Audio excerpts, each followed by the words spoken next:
जय गुरुदेव। कोटि कोटि करूं वंदना, अरब खरब प्रणाम। चरण कमल बिसरूं नहीं, जय गुरुदेव नाम।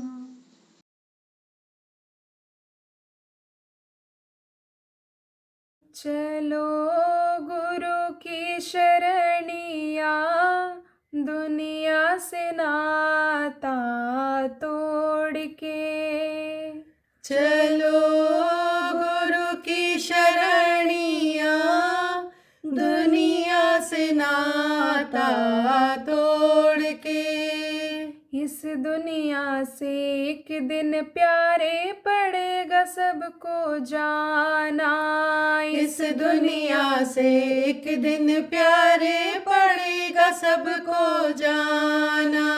कौड़ी कौड़ी जमा किया सब छोड़ के माल खजाना। कौड़ी कौड़ी जमा किया सब छोड़ के माल खजाना। एक दिन जाना पड़ेगा माता पिता से नाता तोड़ के।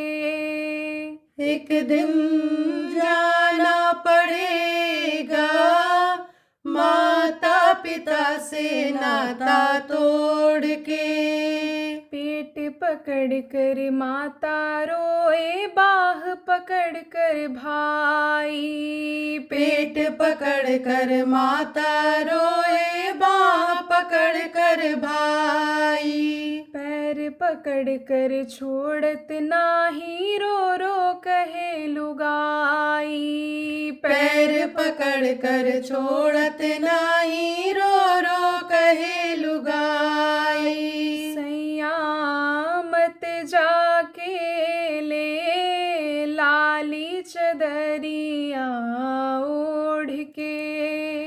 सैया मत जाके ले लाली चदरिया ओढ़ के।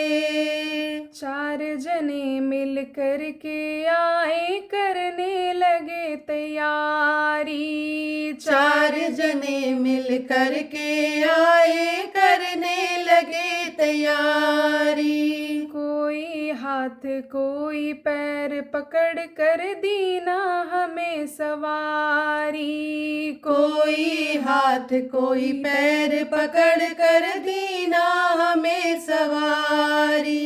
उठावे चार कहरेवा, मुखवा से राम नाम बोल के। उठावे चार कहरवा, मुखवा से राम नाम बोल के।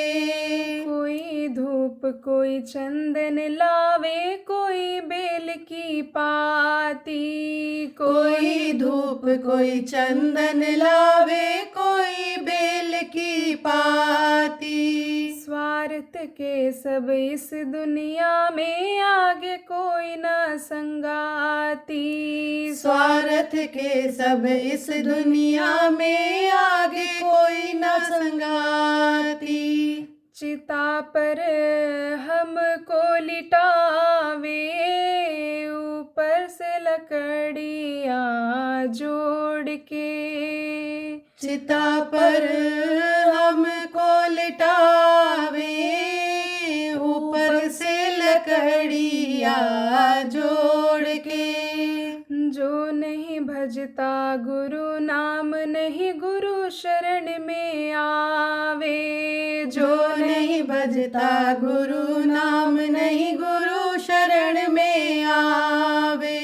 काम बिगाड़े जग में अपना, घोर नरक में जावे। काम बिगाड़े जग में अपना, घोर नरक में जावे। यहाँ से जाना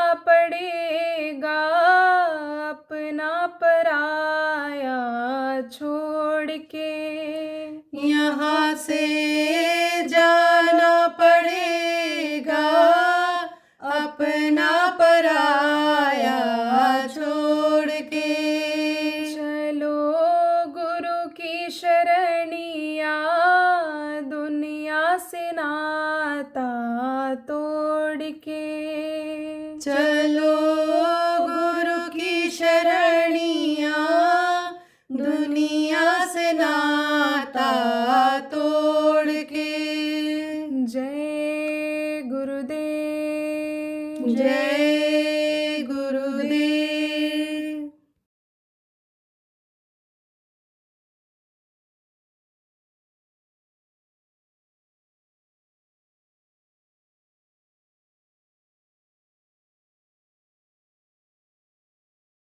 सत्संग में आना बड़ा मुश्किल हो रहा है आजकल।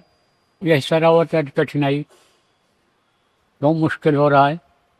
क्योंकि मन लगा नहीं है इसमें। मन किस में लगा हुआ है? खाने पीने मौज मस्ती में। मन किस में लगा हुआ है? मन यानी समझो पूजा पाठ और जो यानी अनुष्ठान करते रहे हैं अभी तक उसमें लगा हुआ है। मन किस में लगा हुआ है? गीता सुनने में, रामायण सुनने में, प्रवचन सुनने में, सत्यनारायण कथा सुनने में, राम कथा सुनने में, कृष्ण कथा सुनने में मन उधर लगा हुआ। तो जब वही सुनते रहे और यही काम करते रहे और कर रहे हैं तो मन उधर लगा रहेगा। सत्संग के बारे में तो मालूम ही नहीं लोगों को कि सत्संग होता क्या है, जबकि सत्संग की बहुत बड़ी महिमा है।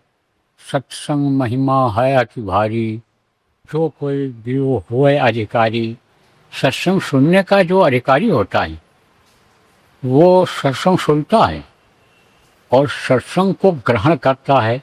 यानी सत्संग की मोटी बात समझो, बातों को समझता है और उन बातों को पकड़ता है और सत्संग में जो बात बताई जाती है तो उसके अनुसार जब काम करता है तब गंदगी साफ होती है, तब ये तकलीफ जाती है।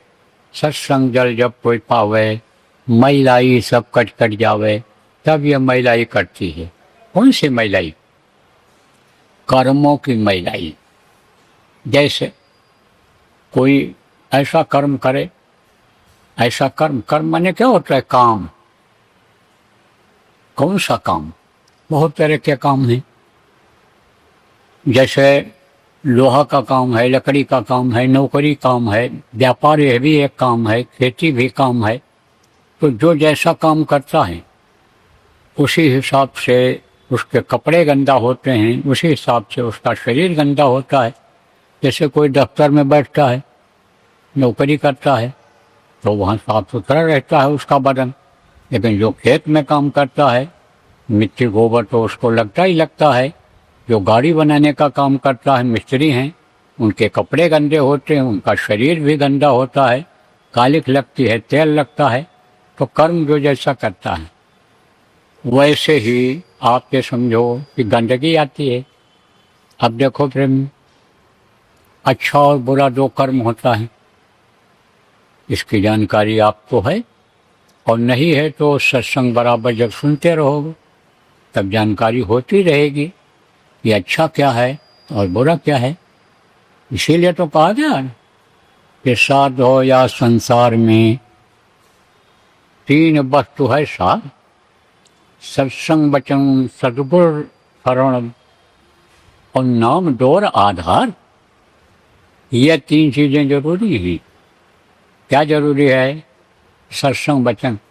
सत्संग वचन से यानी जानकारी हर तरह की चीज़ों की होती है, लोक की, दुनिया की चीज़ों की और परलोक की, दूसरे लोगों की जिसको आपने देखा नहीं, बहुत से लोग सुने भी नहीं हो कि ये सब लोक हैं।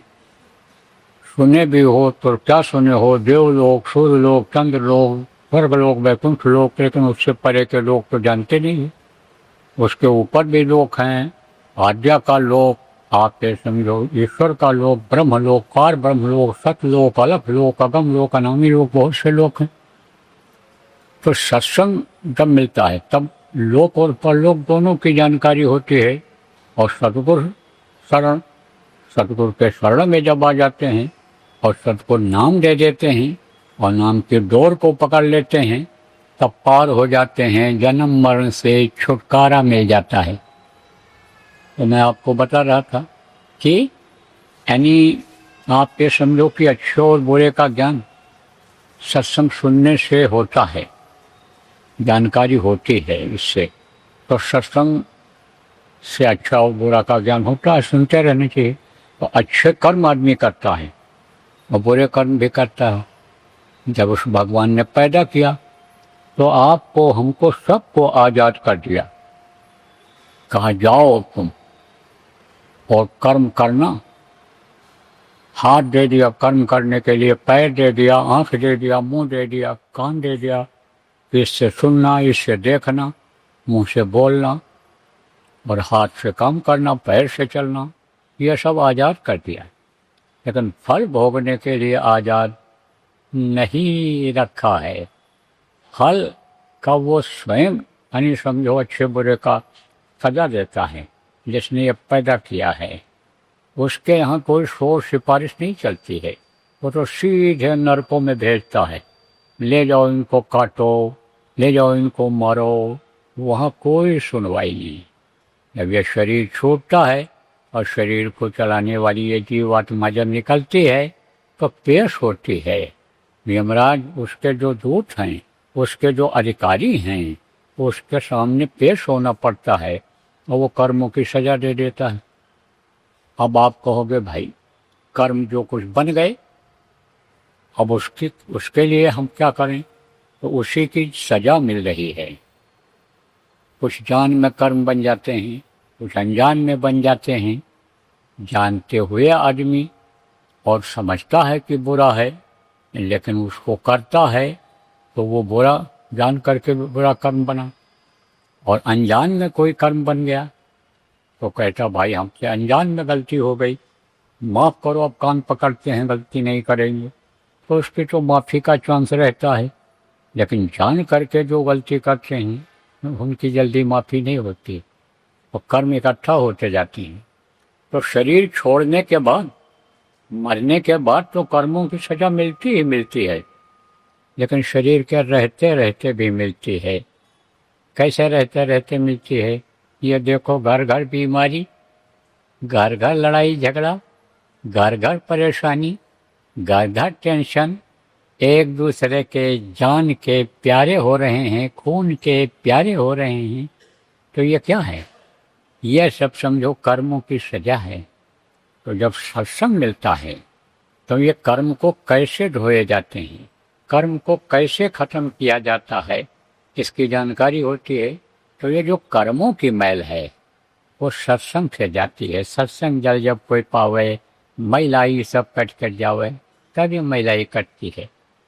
तो आपके ऊपर भी दया हुई और हमारे ऊपर भी दया हुई कि हमको 2 शब्द सत्संग के सुनाने को अवसर मिल रहा है और आपको सुनने को अवसर मिल रहा है। तो प्रेम बराबर सत्संग सुनने की इच्छा बनाए रखना चाहिए, चाहे नए हो चाहे पुराने हो। पुराने लोगों को भी कुछ न कुछ नई बात मिल जाती है तो बराबर सुनते रहते हैं। और कोई एक ही बात ऐसी समझ में आती है कि जो जीवन को बदल देती है, स्वभाव को बदल देती है, आदत को बदल देती है, काम क्रोध लोभ मोह की भावना को खत्म कर देती है। इसलिए बराबर सुनना चाहिए। तो सत्संग वचन अभी आपको बताया 3 वस्तु है सार। सार किसको कहते हैं? असली चीज जो काम आवे है। कहते हैं सार सार को गही रहे थोथा दे उड़ाए। ये बच्चियां जब भोजन बनाने को होता है तो चावल को ऐसे फटकती, दाल को ऐसे फटकती हैं, ऐसे ऐसे ऐसे।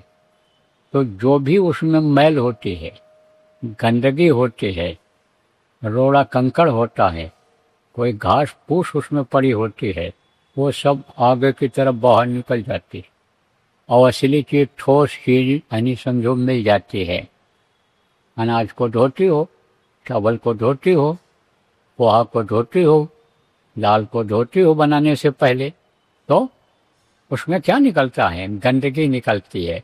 धूल निकलती है, गर्द निकलती है, वो सब पानी में ऊपर आ जाती है और नीचे वो जो बचता है वही सार कहलाता है।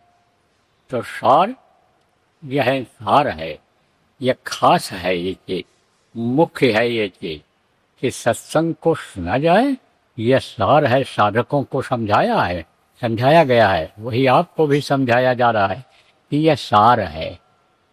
सत्संग वचन सदगुरु शरण, सदगुरु से प्रेम होना चाहिए, नहीं हो पाता है। सुबह आपको बताया था कि जो है वो गुरु को बराबर याद करते रहो, गुरु को हृदय में बसा के रखो और गुरु से प्रेम करो। गुरु से जब प्रेम करोगे तो गुरु आपसे ज़्यादा प्रेम आपसे करेंगे, क्योंकि वो तो अपने को आप समझो, आपको हमको वो अपना बच्चा समझते हैं। गुरु महाराज के जो नामदानी हो, ध्यान दो, गुरु महाराज की यह तस्वीर लगी हुई है। अब तो ये रहे नहीं, चले गए। क्यों चले गए? क्योंकि मनुष्य शरीर में थे, और मनुष्य शरीर में जो इस धरती पर पैदा होता है उसको शरीर छोड़ना पड़ता है, जिसको आप कहते हो मर जाता है, तो उनको भी शरीर छोड़ना पड़ा। लेकिन समर्थ गुरु थे, धरती के महापुरुष थे, संत सदगुरु जिनको कहा गया, स्पिरिचुअल मास्टर जिनको कहा गया, मुर्शिद कामिल जिनको कहा गया, पूरे फकीर जिनको कहा फकीरों महात्माओं ने, वो थे। तो वो जो जीवों को पकड़े हैं, हमको आपको जो उन्होंने पकड़ा है, और काल के हाथ से जो सूरत की जीवात्मा की डोर को अपने हाथ में लिया है, उसको वो बगैर पार किए हुए छोड़ना नहीं चाहते हैं। वो सबको पार करने में लगे हुए हैं।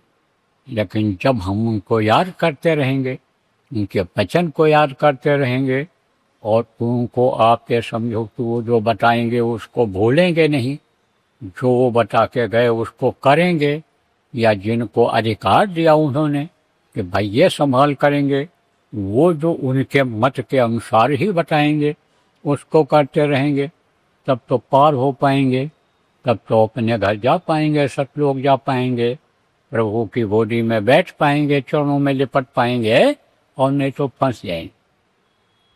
नामदानी वो तो बचाते हैं, जो समर्थ गुरु होते हैं, संत होते हैं पूरे, वो नामदानियों को बचाते हैं, जिनको नामदान देते हैं, नरकों से बचाते हैं।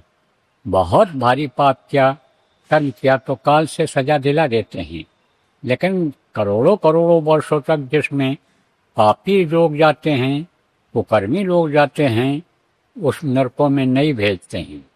सजा तो दिला देते हैं लेकिन वहाँ नहीं भेजते हैं। लेकिन उनको कुछ स्थानों पर, ऊपर के स्थान पर ले गए, जैसे पहले स्थान पर छोड़ दिया, रहो कुछ दिन वहाँ। लेकिन पूरी छीड़े मृत्यु लोग है, वहाँ पर के जो जीव होते हैं उनको सबको नीचे आना पड़ता है, चाहे स्वर्ग लोक के हों, चाहे वैकुंठ लोक के हों, चाहे अन्य देवलोकों के हों, और चाहे आप समझो आज्ञा लोक के हों, चाहे काल के लोक के हों। शून्य के नीचे के, ऊपर शून्य स्थान है, शून्य के नीचे के जितने भी जीव होते हैं वो उधर नहीं जाते हैं, जाने नहीं पाते हैं, जा नहीं पाते हैं। उनको इस मृत्यु लोक में जन्म लेना पड़ता है। ये सत्संग की बातें जो आपको बता रहा हूँ, जो पुराने सत्संगी हो आप समझोगे, नए लोग जो आप आए हो अभी थोड़ा इनको समझा लेने दो, फिर मैं आपको समझाता हूँ, आपको बताता हूँ। आपके लिए तो मैं आया ही हूँ, आपको तो अनमोल चीज दूंगा ही। जो रुपया पैसा धन दौलत से खरीदी जाने वाली चीज नहीं है, उसको तो मैं आपको दूंगा, बताऊंगा ही। तो आपको मैं बता रहा था प्रेम कि शून्य के नीचे के स्थान के सब आते हैं, शून्य तक के लोग आते हैं यहाँ मनुष्य शरीर में। और मनुष्य शरीर में जो आएगा, माँ के पेट में 9 महीने रहेगा, तभी यह मनुष्य शरीर बन पाएगा। काल कोठरी रहती है, एकदम अंधेरा रहता है, जैसे महाप्रलय में अंधेरा हो जाता है।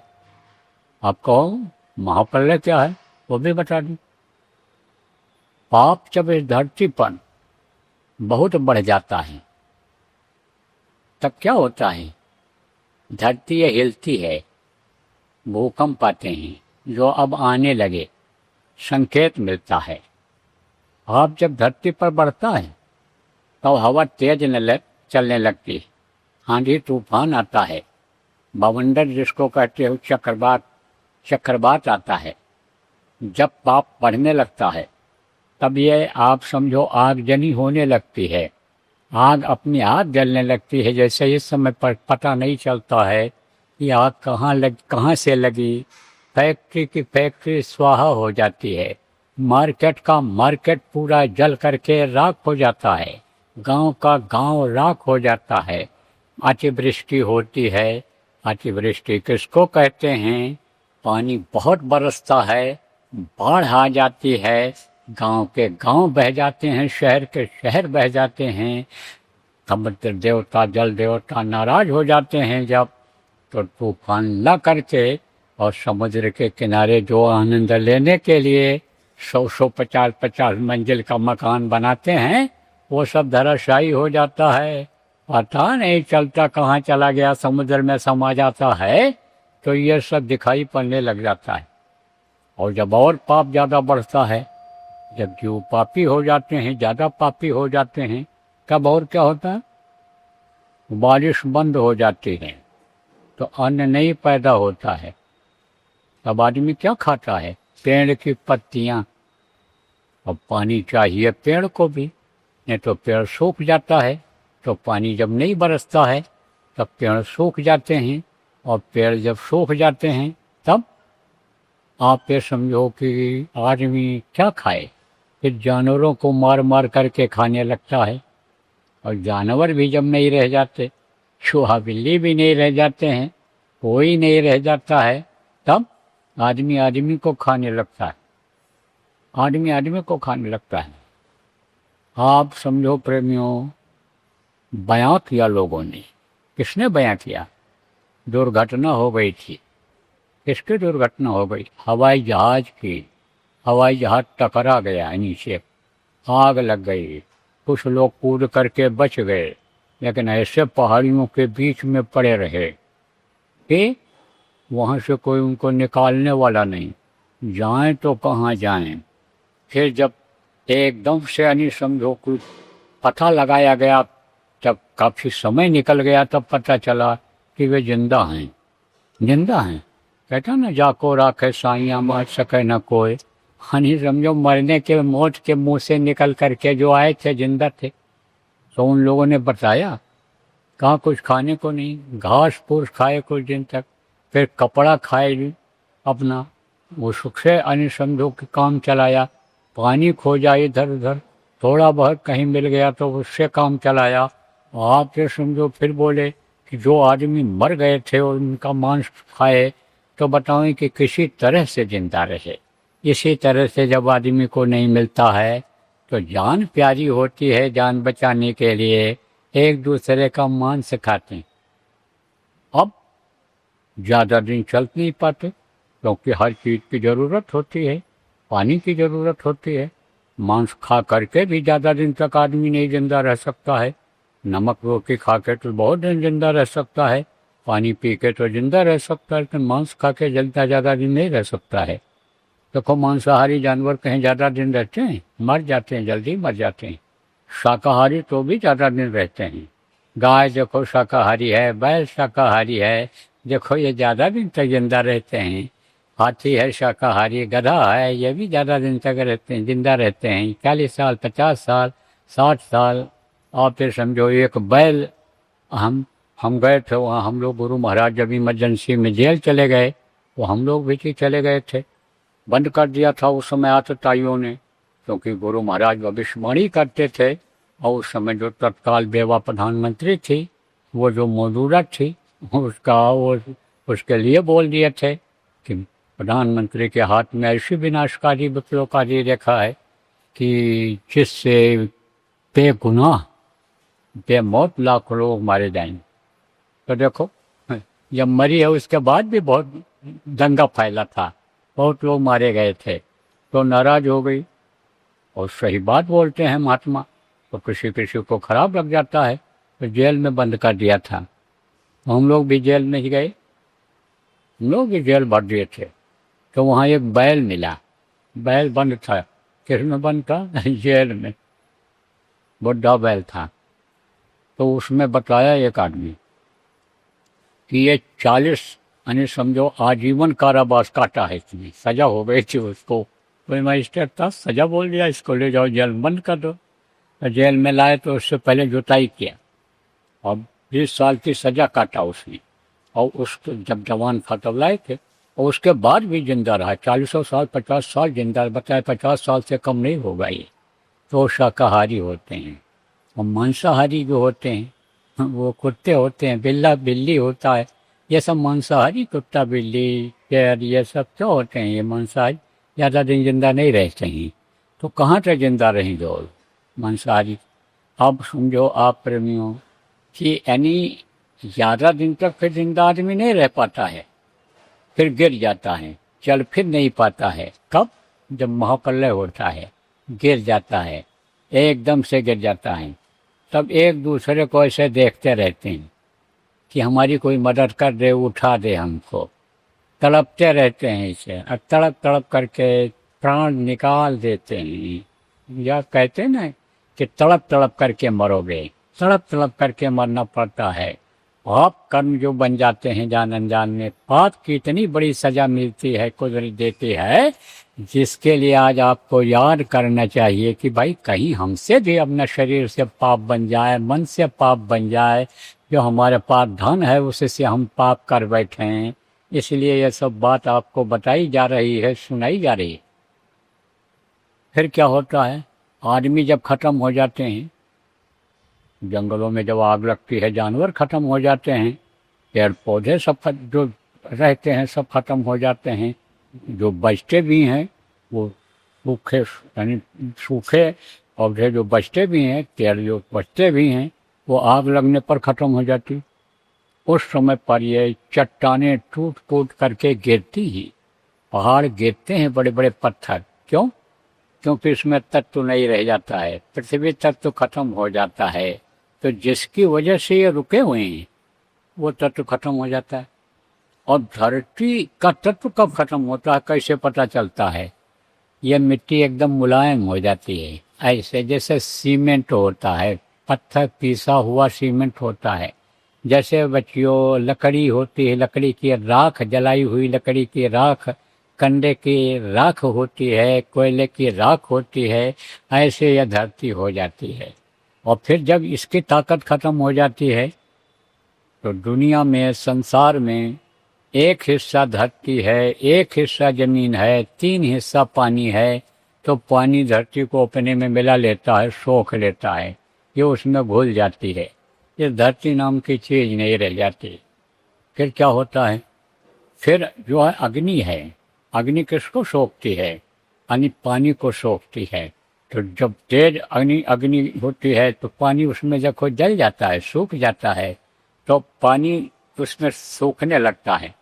तब ये जो जल में जीव रहते हैं, मगरमच्छ हैं, कछुआ, मछली, ये जो रहते हैं, ये सब तड़प तड़प करके मरते हैं, ये खत्म हो जाते हैं। और फिर उसके बाद में उसके नीचे के जितने जीव हैं, छोटे छोटे जीव हैं, सब खत्म हो जाते हैं। धरती के नीचे जो कीड़े मकोड़े सब खत्म हो जाते हैं। फिर क्या होता है, अग्नि को जो है वो हवा सोख लेती है। और हवा का शोषण कौन करता है? आकाश तत्व शोषण कर लेता है। बस ये 5 तत्व खत्म हो जाते हैं। जब 5 तत्व खत्म हो जाते हैं तो चारों तरफ अंधेरा हो जाता है, रोशनी नहीं रहती है, क्योंकि ये सब सिमटते हैं। कौन सिमटते हैं? चांद, सितारे, ये सूरज, सब ये सिमटते हैं, सब एकदम से इन तत्वों पर ही आधारित हैं। सब ये सब सिकुड़ जाते हैं, अंधेरा हो जाता है। तो मैं आपको बता रहा था कि काल कोठरी रहती है, कहाँ रहती है? माँ के पेट में अंधेरा रहता है, और अपने मन से बच्चा निकल नहीं सकता है बाहर, तो 9 महीने रहना पड़ता है। और उसके बाद में जन्मत मरत दुसह दुख हुई।